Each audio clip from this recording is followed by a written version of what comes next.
샬롬. 범사에 기한이 있고 천하만사가 다 때가 있나니. 아멘. 전도서 3장에서 말씀에는 때가 있다라고 증거되어 있습니다. 작은 목자가 성경을 쓰고 있는 것을 알고 있으십니다. 이 험악하고 변화많은 때에 지혜를 얻기 위해서 잠언을 읽고 쓰고 전도서를 읽고 쓰고 아가서를 읽고 쓰는 과정에서 다 썼습니다. 그 과정에서 우리의 노력만으로 되는 것이 아니라 하나님이 인도하셔야 되는 것을 알게 되고, 그러면 우리는 지금 하나님께서 준비한 어느 때인지를 깨닫는 것이 지혜롭고 온전한 믿음인 것을 알게 됩니다. 오늘 전도서 3장 말씀으로 함께 은혜 받기 원합니다. 전도서 3장에는 1절부터 14절에 범사에 기한이 있습니다. 영원하지 않습니다. 그리고 삶은 어려운 것입니다. 어떤 사람은 평생 한 번도 수고하지 않고 일하지 않고도 평생을 살 거라 그러는데, 그 모든 것들이 또 잘못됐습니다. 일하지 않는 것도 문제고 또 너무 많이 일하면서 원망하는 것도 문제가 됩니다. 하나님께서 땀 흘려 일할 때 이유가 있습니다. 그것을 잘 깨닫고 은혜 받으시기 바랍니다. 그리고 이렇게 힘들게 살면서, 어렵게 살면서 하나님이 우리에게 주신 것은 이 모든 각자의 형편에서 선을 행하라는 것입니다. 말로, 입으로, 행동으로, 물질로 선을 베풀며 하나님께 영광을 돌리라. 이것이 오늘 핵심 메시지 중에 하나인 것입니다.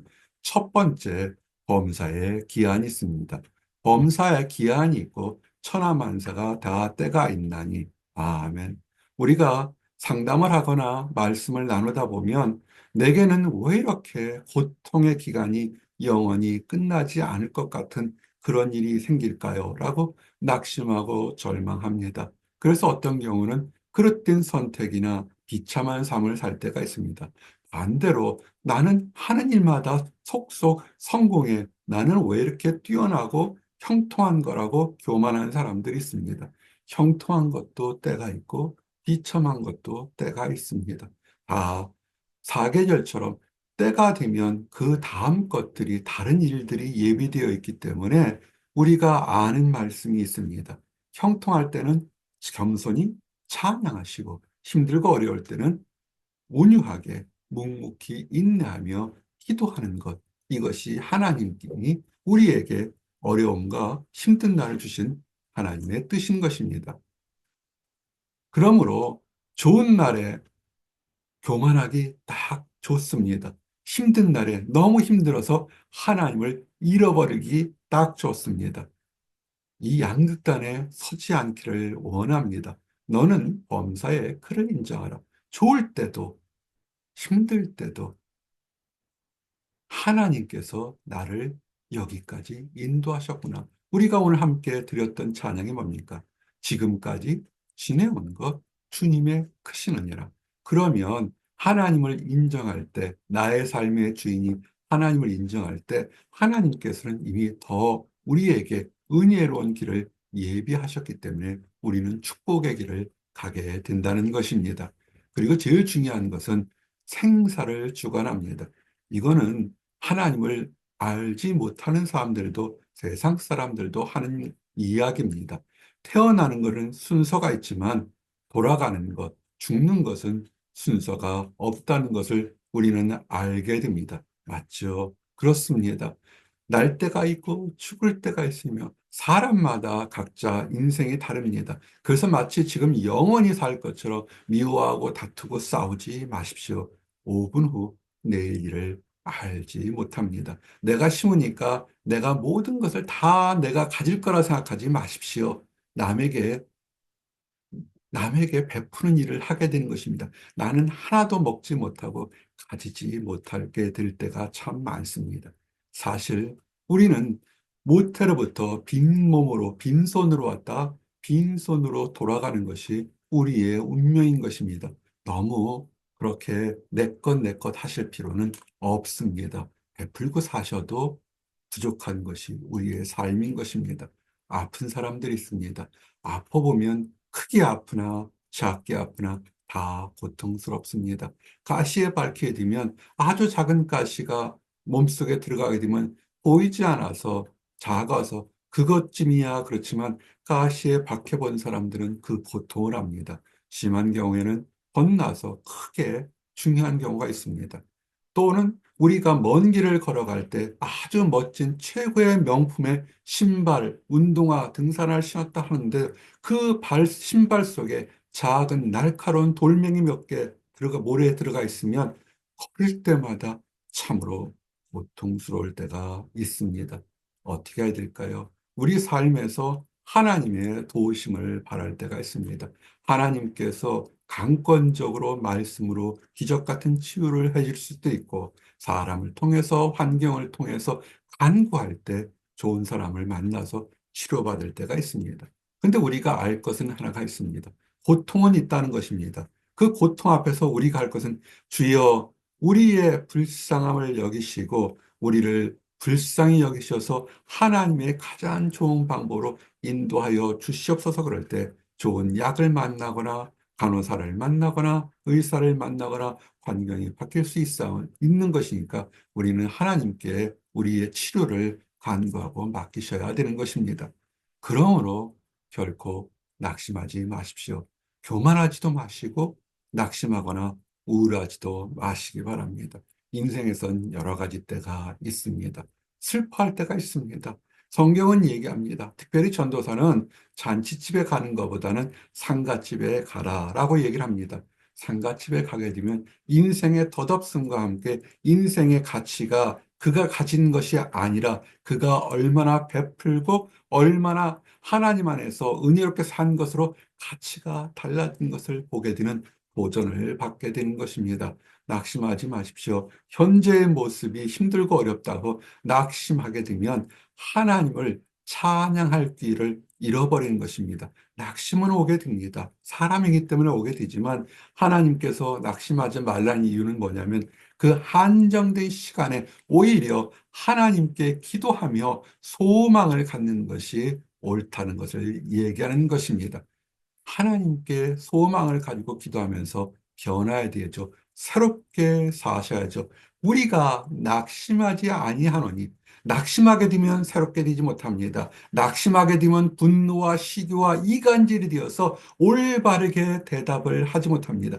낙심이라는 것은 아주 작은 것 같지만 이것은 마치 줄줄이 끌려가는 열쇠에 달려있는 줄 같아서 그 뒤로는 축복이, 기쁨이 사라져버리게 됩니다. 그런데 낙심하지 않고 소망을 가지고 이 힘들고 어렵지만 그러나 나에게는 하나님이 계시니 모든 것을 하나님께 맡깁니다. 그럴 때 겉은 힘들고 환경은 힘들지 모르겠지만 속 사람에서는 하나님의 주시는 성령의 능력으로 새롭게 되고 힘이 나고 새로운 비전을 바라보게 되는 것입니다. 이런 사람들은 환경이 다른 사람보다 어렵다 할지라도 오히려 변장된 축복을 베푸는 것입니다. 오늘 중요한 것은 돌을 던져 버릴 때가 있고 돌을 거둘 때가 있으며 돌 던지게 되면 물가에 돌 던지게 되면 내가 짚지 못할 때가 참 많습니다. 돌을 거둘 때 있고 물속에서 건져내기가 어렵지 않겠습니까? 이 얘기는 뭐냐면 베풀라는 것입니다. 돌을 던져버리는 것 같은 거는 내게 당장 돌아올 이득이 없는 것 같지만 그러나 사랑을 베풀고 내 삶에 노력하고 실천하고 시간과 마음을 투자하고 베풀게 되면 전도서 말씀처럼 그 것 중에 어느 것이 너에게 유익하게 들어올지 알지 못하니 하나만 베풀지 말고 하나만 돌을 던지지 말고 많이 던지라. 낮에도 일하고 밤에도 일하고 할 수 있을 때는 최선을 다하라는 것입니다. 오늘 하나님은 베푸십시오. 사랑을 베푸십시오. 물질을 베풀려고 그러면 사람들은 부들부들 떠는 경우 많습니다. 말로 베푸십시오. 마음을 베푸십시오. 눈빛으로 사랑을 베푸십시오. 예수님이 공생 기간에 수많은 기적과 이적을 행하셨습니다. 죽은 자를 살리시고 병든 자를 고치고 했지만 바리새인들과 서기관들, 사두개인들은 와서 한마디로 말 한마디 예수 그리스도를 인정하는 말을 베풀지 못하기 때문에 그들은 저주를 받게 되는 것입니다. 그냥 끝나는 저주인가요? 영원한 저주이죠. 베푸셨습니까? 그러면 오늘 내가 사랑한다고 내가 이만한 물질을, 이만한 감사할 평안을 쓰면 금방 돌아와야 되느냐? 아니죠. 기다리십시오. 때로는 바로 그것을 얻을 때가 있지만 때로는 시간이 걸릴 때가 있습니다. 때로는 잃어버릴 때도 있습니다. 또는 내가 지킬 수도 있지만 더 화평을 위해서 양보할 때도 있습니다. 그런데 기다리십시오. 하나님께서 그 모든 것을 아시고 갚아 주십니다. 갚아 주실 때까지 행악자를 인하여 불평하지 말며 불의를 행하는 자를 투기하지 말지어다. 세상은 악하고 불의를 행하는 자가 참 많습니다. 그렇기 때문에 성경은 전도서 3장 7절 말씀에도 잠잠할 때가 있다는 것입니다. 지금 세상이 변화가 많고 내 뜻과 다를 때는 잠잠하시기 바랍니다. 그러나 하나님께서 외치라 할 때는 크게 외치시기 바랍니다. 베드로가 그렇지 않았습니까? 사람들 계집종 앞에서 3번씩이나 부인하고 나는 그를 알지 못한다고 마지막 순간엔 저주까지 하면서 우리 주님을 무시하고 도망갔지만 성령의 은혜를 받고 용서를 받고 나서는 그가 많은 사람들 앞에서 너희들이 죽인 예수가 하나님의 아들이고 부활하셨다고 당당히 외치는 것을 보게 됩니다. 세상에 불평, 불만이 있거나 내 욕심과 상대방의 욕심이 부딪힐 때는 잠잠하십시오. 그러나 복음을 위해서는 외치시기 바랍니다. 복음을 위해서 일평생 동안 침묵하시고 내 자신만의 이득을 위해서 잠잠히 있고 다른 것을 가지고는 죽기 살기로 싸운다면 그것은 하나님이 원하시는 것은 아닐 겁니다. 세상 것에 다툼이 있을 때는 잠잠히 참아 기다리고 때를 기다리지만 복음을 위해서는 실천하시기 바랍니다. 그리고 우리의 생명이 유한함을 느끼시기 바랍니다. 강건함은 7, 80이라고 그랬습니다. 어제 유명한 또 가수 한 명이 이 세상을 유명을 달리했습니다. 엄청나게 많은 재물을 얻고 또 잃어버리는 그런 모습을 볼때 우리의 삶이 참 더덥다는 것을 깨닫게 됩니다. 사랑하기에도 아끼고 돌봐주기에도 우리의 시간이 참으로 한정되어 있다는 것을 알게 됩니다. 세상은 어떻습니까? 영원히 사는 것처럼 서로 존재하고 싸웁니다. 물론 때 싸우게 되면 싸워야 되겠지만 그러나 우리가 한정된 시간에 사랑하고 평화롭게 하나님을 바라보는 것이 우리에게 중요한 것입니다. 두 번째는 인생에 어려움이 있습니다. 땀 흘려보지 않은 사람들은 인생의 가치를 모른다고 철학자들은 이 얘기를 합니다. 공감하는 얘기입니다. 눈물 젖은 빵을 먹어보지 않은 사람은 인생을 알 수가 있겠습니까? 자기 손으로 수고해서 가족들을 먹이려고 수고한 사람들, 땀 흘려본 사람이 그 고통과 그 물질의 가치와 그것이 어떻게 활용되느냐에 대해서 기쁨을 느끼게 됩니다. 아무것도 하지 않고 게으름뱅이처럼 하면서 입에 채워넣기를 바라는 그런 안타까운 게으름뱅이들이 있습니다. 그 사람들은 은혜를 받아도 은혜가 무엇인지를 알지 못합니다. 또는 열심히 노고하면서도 하나님께서 다 노력하고 수고하는 것에 뜻이 있는데 깨닫지 못한다면 일생 동안 고통 중에 불평만 하다가 이 세상을 마친다면 그것 또한 어리석은 것입니다. 고통을 주신 것도 하나님의 뜻이 있고 기쁨을 주신 것도 하나님의 뜻이 있습니다. 그 가운데서 하나님께서 우리에게 주시고자 하는 뜻을 꼭 깨달으시기 바랍니다. 하나님이 보호하지 않으면 우리는 얻지 못합니다. 우리는 열심히 최선을 다해서 빨리빨리 하면 무언가를 얻으려고 합니다. 특별히 한국 사람들은 열심히 노력하는 것을 잘하고 빨리빨리 밤을 새워 합니다. 그러나 한순간에 천연재해나 인위적인 것이나 다른 것들로 한순간에 내가 누리지 못하고 한순간에 사라지는 것을 우리는 너무나 많이 보게 됩니다. 한순간에 덧없이 사라지는 것을 가지고 그렇게 싸우고 다툴 필요가 있겠습니까? 하나님의 보호하심을 믿고 한순간 한순간 감사하고 찬양하며 살아도 우리는 부족한 삶인 것입니다. 토산물을 황충에게 주고 아무리 토산물을 수확을 하기 전에 수없이 많은 것을 얻었지만 메뚜기 떼가 한번 날아오게 되면 다 그 모든 곡식들은 메뚜기 곡식이 되는 거지 우리가 갖지 못합니다. 하나님의 보호심을 보호하심을 기도해야 됩니다. 우리의 수명 한계 있습니다. 그리고 날 때는 순서가 있지만 갈 때는 순서가 없습니다.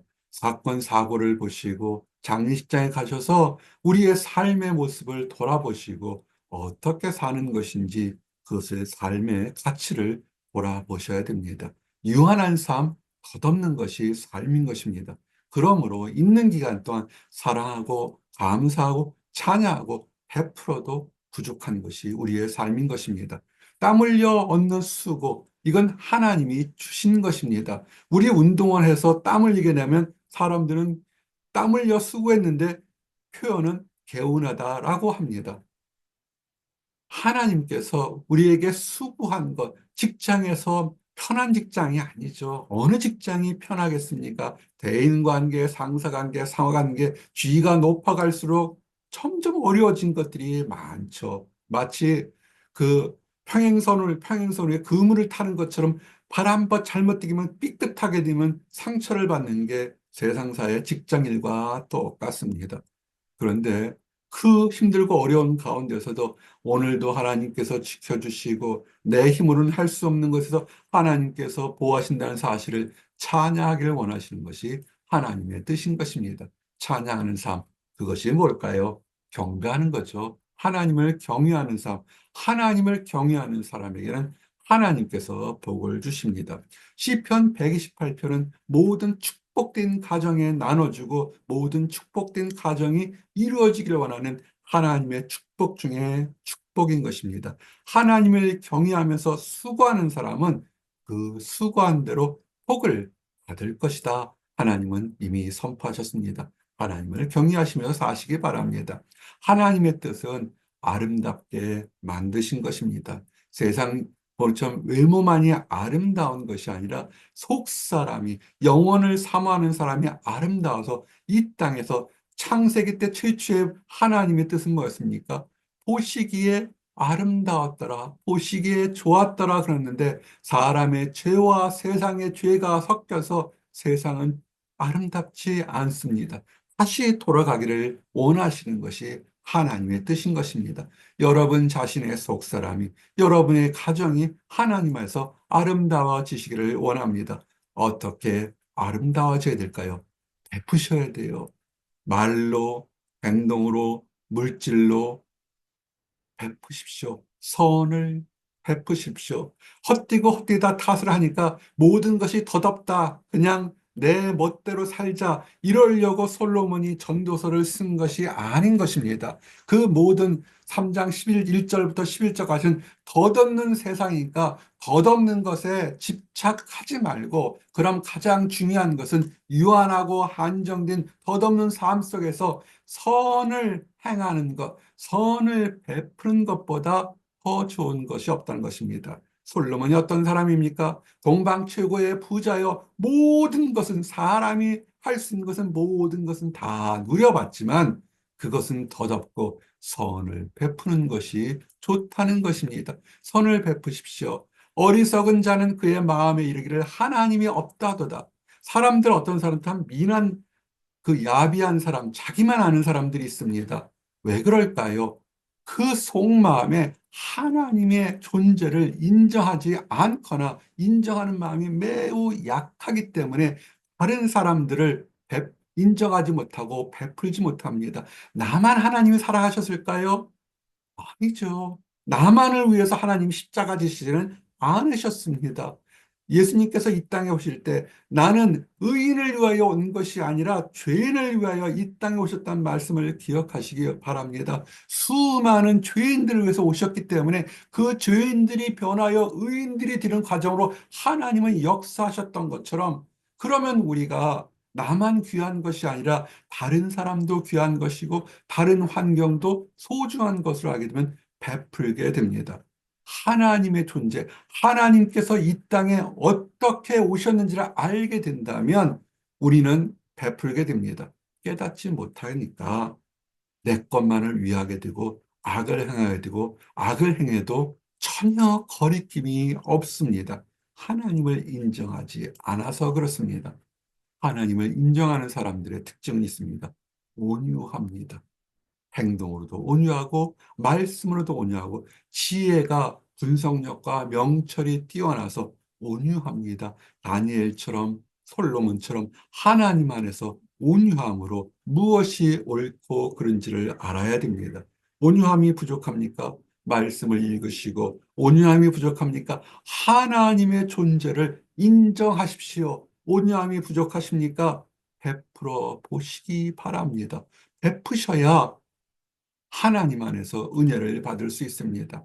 안분지족이란 말을 제가 썼습니다. 스스로 만족하고 족하담을 깨닫게 되면 은혜가 있다는 옛스러운 표현입니다. 성경은 이것을 이렇게 풀어씁니다. 사람마다 먹고 마시는 것과 수고함으로 낙을 누리는 그것이 하나님의 선물인 줄도 또한 알았도다. 아멘. 어떤 사람은 1년 6개월, 1년 360을 최고급 식당에서 음식을 먹을 수도 있습니다. 어떤 사람은 땀 흘려 수고하면서 컵라면 하나를 먹을 수도 있습니다. 그런데 무엇을 먹느냐가 중요한 것이냐고, 누구와 함께 어떻게 즐겁게 먹는 것이 얼마나 기쁨인 줄을 알 수 있습니다. 아무리 좋은 음식이라 할지라도 그 자리가 칼끝 위에 서 있는 것처럼 서로들 시기하고 질투하고 모함하는 곳이라면 그것은 음식이 아니라 독약일 것입니다. 힘들고 어렵고 소박하다 할지라도 참 잘했어요. 수고했어요. 최고입니다. 당신이 있어서 감사합니다. 서로 격려하고 위로한다면 그것이 컵라면이든 식은 밥이든 찬김치 한 조각일지라도 그 안에서 하나님의 선물이 무엇인지 기쁨을 깨닫게 된다는 것입니다. 왜 하나님께서 이렇게 우리에게 내일 일을 알지 못하게 하실까요? 두 가지 선택 중에 하나가 있습니다. 내일 일을 알지 못하기 때문에 내 마음대로, 내 뜻대로 내 인생은 나의 것이라고 얘기합니다. 전도서 말씀이 뭐라고 기록되어 있습니까? 청년들아, 내가 하고 싶은 대로 다 해봐라. 그런데 마지막 날에 창조주 하나님께서 네가 했던 모든 것에 심판한 날이 반드시 있을 거라는 것입니다. 우리가 뱉어낸 말, 우리가 손으로 한 말, 우리가 마음을 했던 모든 것들 안 보이거든요. 그때 마음껏 합니다. 특히 안 보이는 곳에서 마음껏 하지만 그러나 그 모든 것에서 심판할 날이 있다는 것을 아셔야 됩니다. 그러면 어떻게 하겠습니까? 큰 업적도 중요하지만 하나의 하나의 행동이나 모든 것에서 하나님을 경외하며 감사하며 찬양하는 삶이 올바르다는 것을 이 전도서는 지금 주장하고 있는 것입니다. 이제 말씀을 정리합니다. 전도서를 처음 읽게 되면 탄식 소리 같습니다. 모든 것이 헛되고 헛되니 베너티 오브 베너티, 헛되고 헛되다고 얘기합니다. 그것을 얘기하려고 솔로몬이 그 높은 지혜로 얘기하겠습니까? 아니죠. 세상에서는 세상의 덧없음을 알지 못하고 세상의 명예나 권력과 자기 욕심만을 차여서 달려가는 안타까운 사람들에게, 보지 못하고 듣지 못하고 깨닫지 못하는 사람들에게 인생의 유한함을 얘기하고 있는 것입니다. 그러면서 가장 중요한 것은 베풀고 잔하고 경배하고 내가 가진 그 있는 부족한 것이라도 하나님 앞에서 기쁘게 살라. 그리고 결론은 그거죠. 청년들아, 청년의 때에 창조주 하나님을 기억하라. 우리 장년들아, 청년의 때, 장년의 때 창조주 하나님을 기억하시고 찬양하시면서 거룩한 삶을 사시는 나와 여러분들이 되시기를 원합니다. 기도하시겠습니다. 하나님 감사합니다. 범사에 희한이 있고 천하만사가 다 때가 있음을 다시금 확인시키시고 깨닫게 하시고 소망을 주게 하심을 인하여 감사합니다. 이를 통해서 형통하고 즐거운 날엔 하나님께 찬양과 감사드리게 하시고 힘들고 어려운 날, 환난의 날에는 소망과 인내로 기도하며 잠잠히 참아 기다릴 수 있게 하심을 인하여 감사합니다. 모태부터 우리를 아시고 하나님께서 인도하신 하나님의 크신 뜻이 우리가 어디로 가든지 우리 길이 실족치 않게 보호하시며 하나님 나라에 들어가도록 인도하실 것을 믿습니다. 아버지, 이 축복이 나만, 나의 가정만이 아니라 하나님을 알지 못해서 그릇된 길을 가는 많은 사람들을 위하여 안타깝게 여기심을 압니다. 먼저 하나님의 사랑을 발견한 우리들이 사랑을 베풀어 함께 축복의 대열에 나가도록 인도하여 주시옵소서. 늘 감사드립니다. 예수 그리스도 이름 받들어 기도드렸습니다. 아멘.